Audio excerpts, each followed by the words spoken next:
KITARE Disene, a community of many areas, and is one of the numerous communities deprived of basic social amenities in the Nkwanta South district of the Volta region. The community, with a population of about 500 residents, is located some 31 miles away from Nkwanta, the district capital.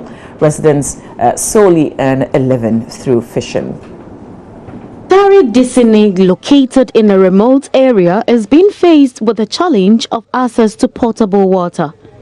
Residents depend on water from River Oti, a branch of River Volta, for domestic use. This has led to the recording of high figures of waterborne diseases in the community.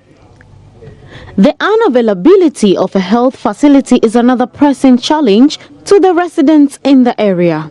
Nevertheless, some residents were trained as community-based assistants to treat minor illness in the community. But the worrying development is that these community-based assistants sometimes run out of stock of drugs for about 4 months due to the delay of supply from the Ghana Health Service. In this vein, a Ghanaian-born American couple, Eugene and Sandra Jatho, who run a charity organization, Christine Florence John Foundation, has pledged to provide KITARE Disene with basic social amenities. The couple's first mission was to donate clothes to these residents who survive on less than $1 daily. 50% of the clothes were donated by Eugene Jatho, comrades in the U.S. Army. The rest were from friends and family. Maxwell Ofori is the representative for Florence John Foundation. Eugene and Sandra, and then the donors, if not for them, we wouldn't have been here. To the chief and elders of KITARE, the warm reception we had from them, from the first meeting to today, and then their participation, the entire community, their participation, the children, the women. Although today was a market day, but you could see from the turn-up, the numbers, we had the numbers to support the occasion. We are so grateful. The assembly member for the area, Thomas Sami, was grateful to the foundation for the presentation and was hopeful other philanthropist organizations would come to the aid of their deprived community. We are more privileged to receive this kind of gift here. We appreciate it through this organization. We are so surprised to see our brothers in love in this format. Because ever since our president, we never experienced such a thing in our life. We are very happy that you have a concern of love towards this area, especially KITARE Disene, as we've chosen this area to be your lovely brothers and sisters here. We are more privileged to our donors who have shared such a love with us here. Remember those of us who are so deprived to have this opportunity and gift. We are more pleasant with this kind of presentation here, that it will include us, especially those of us who are out, who cannot miss such things. We thank you very much. That we pray that next time it will open up a lot of NGOs to come here. Take a trip to New Edubiasi in the Ashanti region and visit the local Methodist school. What you will discover is a school environment which has become much like a venue for a shouting contest, as all the classes have been combined due to lack of facilities.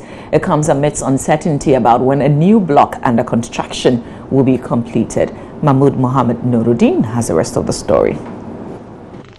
Roofing sheets with wide openings serves as walls, exposing children and teachers to the vagaries of the weather. Children and teachers have no option but to share what they have. Sometimes classes are combined, a situation that negatively affects academic work. This nature of the classroom, when it is about to rain, we have to close down the school because the rain gets inside the classroom, and then when the roof is shaking, for fear of the children being hit, you have to close the school so that they go away. The children have become immune to noise. Not even the presence of our cameras could distract them. It's very hectic for us here because when you look at the environment, there are so many things that is not, going very smoothly for us. Because looking at our building and then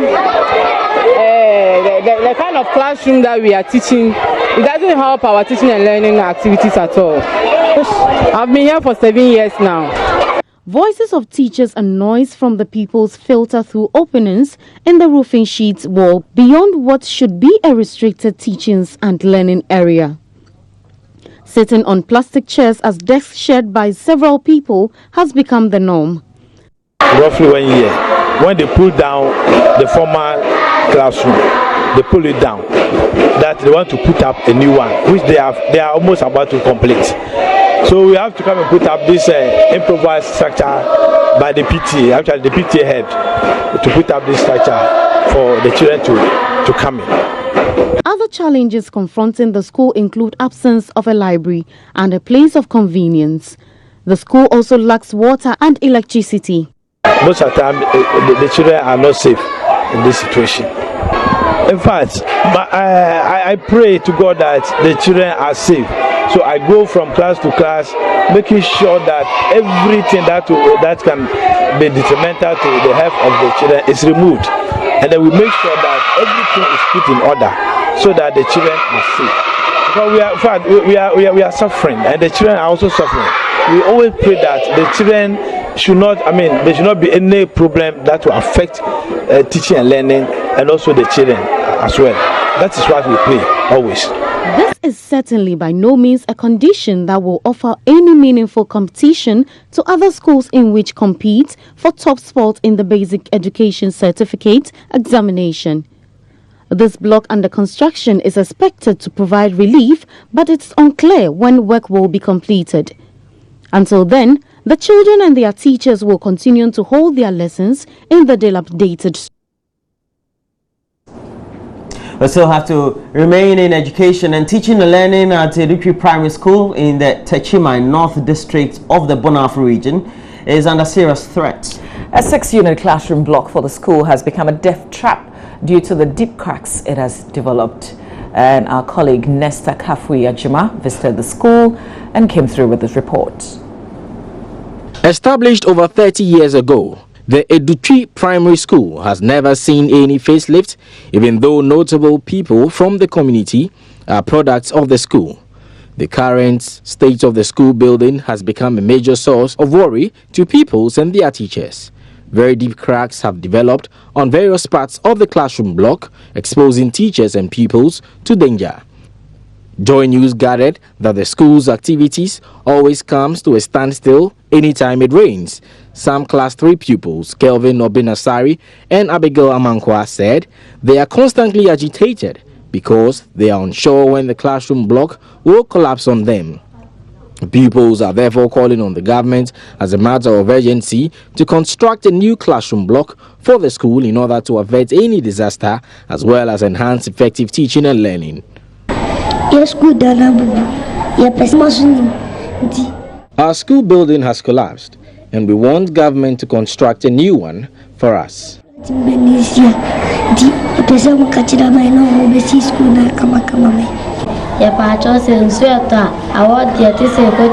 Anytime it rains, we feel very cold and classes have to come to a halt. We are pleading for a new school building.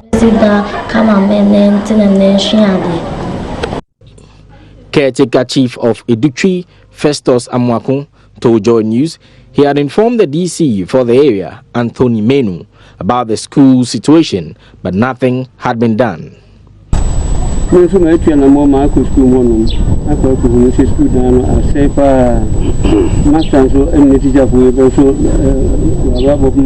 condition of the school building is very sad. I have informed the DC for this area, but nothing has been done.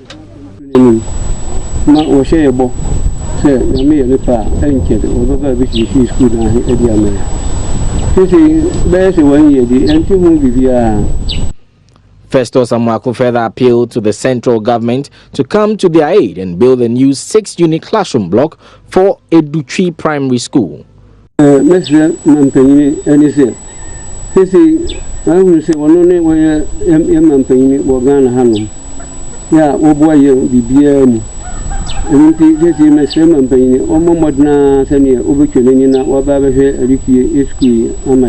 plead with the government to come to our aid with a new school building.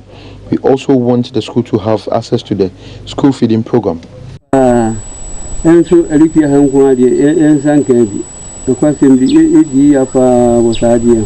And also the same and paying. Then when we are Oma enter school feeding program. Away from education, 11 prisoners on remand at the Insawam prison have been acquitted and discharged, while 34 others have been granted bail under the Justice for All program. Joseph Akable has a lot more. A total of 92 cases were heard on Wednesday. 3 of the remand prisoners were cautioned, 38 had their bail application refused, 3 referred for psychiatric treatment, while the court declined jurisdiction in 3 cases. Speaking to Joy News after the sessions at the prison, Chairman of the Remand Review Task Force, Justice CLEMENCE HONYENUGAH, said it was quite unfortunate that some officers from the Criminal Investigations Department failed to show up. This, he said, affects the court's work. Well, it's unfortunate that some of the criminal investigators were not there, but sufficient notice was given to them because they are valuable. They give us information about the cases and others, and when they are absent, it quite disturbs the court. But we hope that in future they will all endeavor to be present so that things can move better than they did today. Some of the prisoners who have been freed spoke to Joy News about the program and their expectation as they prepare to leave. State. And to work court how many times? 3 times. Work court. The jam said this also one discharge. Tewe nije. Pachan. Na sia woko out no. Okoye dena wo ye dada nansa wo ba na se den bim na obeye. Pacha mi pie kra mi krom okra mi tena ho biom. Ade na wo kasa. Bukope bi atena yejuma. Ade na wo kasa on peso betena krom biom. We say the way I'm na we say my woman kwa ka metena me ka wantia ka nyini yejuma asa mu ya tumi obiamba. Ade otum bukotena obiom de ana che say no makomi yamde.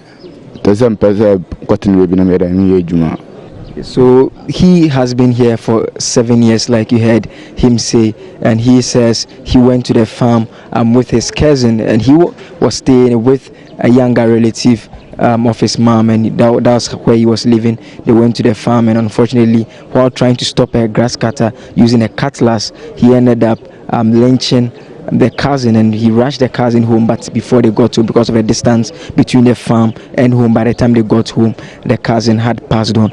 So since then he was picked up by the police. He was brought here on remand. He has been to court 3 times, and that is when he was arrested. He was 18 years and he's now 25 years. So he has been here for 7 years, and the court is now saying that he can't go home now, and he says he's excited. He also adds that going back, he's not going to the neighborhood where he resided, because as the only child of his mother and this particular issue happening, he expected some support from his relatives, but unfortunately he has been abandoned here in the prisons and no one has been paying him visits. So as he's leaving, he intends to move away to a different neighborhood where he hopes to continue with the farming he has been undertaking before he was brought in here. Public Relations Officer of the Eastern Region Ghana Prison Service, DSP Courage Achim, explained the process that discharged prisoners would have to go through before they finally walk free. Well, once they have been acquitted and discharged by the court today, what we would have to do will be to go through the documentation process and then hand them over to their respective detectives who are working on their case. We have to hand them over to the police because they have been acquitted and discharged of a particular case today, but they may be having other cases pending which may not be known to us, but the police have those details, and so it is always appropriate to hand them over to the police. So it is the police that will eventually release them. From experience, how long does this take? An Islamic scholar, Sheikh Arimiyan Shaibu, has called on all Muslims to stay true to the Islamic religion and ensure they partake in all Islamic activities. Speaking on Pulse on Tuesday, Sheikh Shaibu mentioned that fasting during the Ramadan period does not only draw a Muslim closer to Allah, but it also builds a stronger prayer connection. I think that sometimes some Muslim scholars are quick in passing judgment. You know, from my understanding, we have a God who is very compassionate, and invoking him, compassion and beneficence and munificence is three of his attributes that we use to invoke him.